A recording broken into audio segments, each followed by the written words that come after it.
ලොකු හීනයක් තිබුණා. ඇත්තට මෙයාව ක්‍රිකට් ගස්සනවා. මගේ ඇත්තටම මගේ ලොකුම බලාපොරොත්තුව මම ලංකාවට ගහන්න පුළුවන් තැනට මම හරි ගස්සනවා. මොකද මගේ එක ටාගට් එකක් තිබුණා. මම හැමතිස්සෙම ටාගට් එකක් හරි ගස්සන. ටාගට් එකක් නැතුව මම වැඩ කරන්නේ. මගේ එකම තිබුණේ පොඩි පුතාව හදනවා කවුරු ක්‍රිකට් නොගහ බිදිර ගහන්න. අවුරුදු දෙකයි නම ක්‍රිකට් එකටම තමයි. දෙකේට අවුරුදු මොන්ඩිසෝරි යනකොට හොඳටම සෙල්ලම් කරනවා. හොඳටම සෙල්ලම් කරනවා. ප්‍රශ්න ආවොත් තමයි අපිට ජයග්‍රහණයක් කරන්න පුළුවන්. මම මිසකුවක් දැන් මොකද මෙයා ඩිස්ට්‍රික්ට් එකේ ඉඳන් අවුරුදු ඉස්කෝලේ 3 වසරේ ඉඳන් ක්‍රිකට් ගහන්නේ. ඒ කාලේ ඉඳන්ම එකම විදියටම මැච් වල ගහනවා. නමුත් දෙසිම ස්කෝඩ් එකේ ඩිස්ට්‍රික්ට් ස්කෝඩ් එකකට ඩිස්ට්‍රික්ට් කෝච්ලා වැලියු එක නමුත් අපි සැලුන්නේ නැහැ. ඩිස්ට්‍රික්ට් නෙවෙයි අපි ටාගට් එකක් මම දුන්නා. පුතේ එන වෙලාව වෙනවා. ඉතින් අපි මේ වගේ ඉතින් එයාට කිව්වා සැලෙන්න රන්ස් අපි ගහමු. අපි ගාගා පෙන්නමු.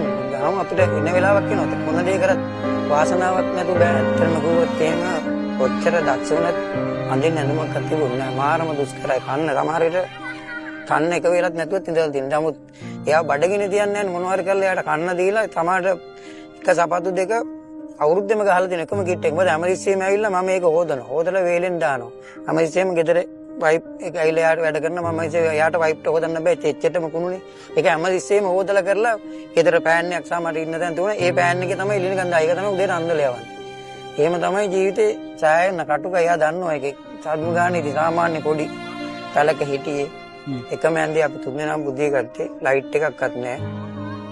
එහෙම ජීවිතන් සෑහෙන ගත කරා. බුද්ධ ධර්මෙත් එක්ක හැමතිස්සෙම ඉන්න ගෙදර මේ සීමා බෝධි රුවන්වැලිසෑය ඔක්කොම ගෙදර හරි ගස්සලා ඒවට පේ කරන හැමතිස්සෙම ඉතින් ඔයා හැමදාම දැන් ගෙදරට ගියත් මම අමාට වීඩියෝ කෝල් එකක් කරගෙන එතනට එයාට පෙන්නනවා මම ඉන්නතර. එයා ගෙදර කොහේ ගියත් අරගෙන යනවා. බුදු රූප අරෝමේ අරගෙන ගිහිල්ලා එයා ඒ පැත්තේ ඉන්න මං කෝ වර්ධින්නේ නැහැ. අපිට වාසනාව නැහැ. වාසනාව එන්න කාලේ එන වෙලාවට එයි. එකන් ඉන්නේ ඉවස කියන කියලා තමයි මම මිසම් කිව්ව කවුරු මොනවාක්වත් ඕන තරම් ප්‍රශ්න හැම සිස්ටම් ප්‍රශ්න ගොඩාක් ආවා එයාට. ඔය ප්‍රශ්න එනකොට තමයි අපිට ශක්තිමත් වෙන්නේ. එතෙන්දි වැටුනොත් තමයි අපි හැමදාම අසරණ වෙන්නේ. ඒකෙදි නැගිටලා හිටපු කෙනා ජයග්‍රහණය කරනවා. ඒක තමයි ඉතින් කොටාද කරන දේ තුනත් මුල අමතක කරනවා නම් අපිට හැමදාම වරදිනවා. මුල අමතක කරන කෙනා මම කවදාක ඒක මම තදින්ම ඉන්නවා. මුල අමතක කරන්න දෙන්නේ නැහැ. මුල තමයි අපිට ඒකේ මුලත් එක්ක අපේ යන ගමනක් යන්න රටට දේවයක් කරන්න. සල්ලිමත් නෙමෙයි අපේ ජීවිතේ. පුතා හැමදාම ටුවර් එකක් කරොත් හම් වෙනනම් පිනට දාම දෙන්න මම පුරුදු කරලා තියෙනවා. පන්සලට දැන් 50ක් යොදන මේක අඳන රුවන්වැලිසෑයට කප්පුකේ ඒ වගේ දේවල් තමයි තියෙන්නේ. ඒව තමයි අපිට ලැබෙන්නේ. ඒවත් එක්ක දැන් කොරෝනා දවස්වල එයාට පුළුවන් විදිහට ගෙවල් 50කට විතර වඩුමඩු දුන්න කරා.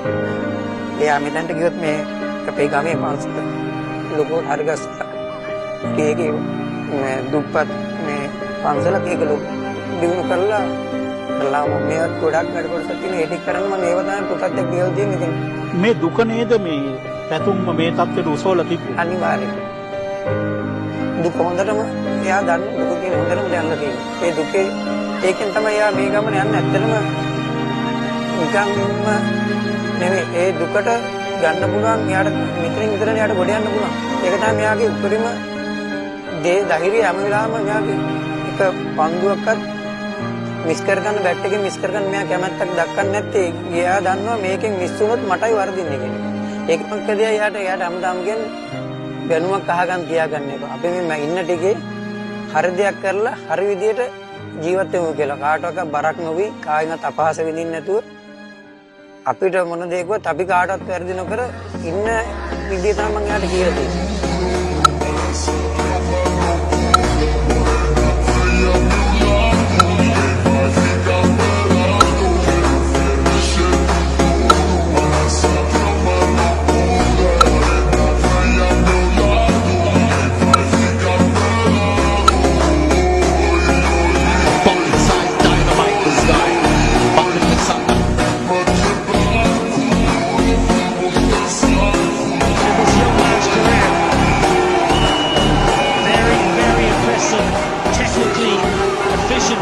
Sri Lanka.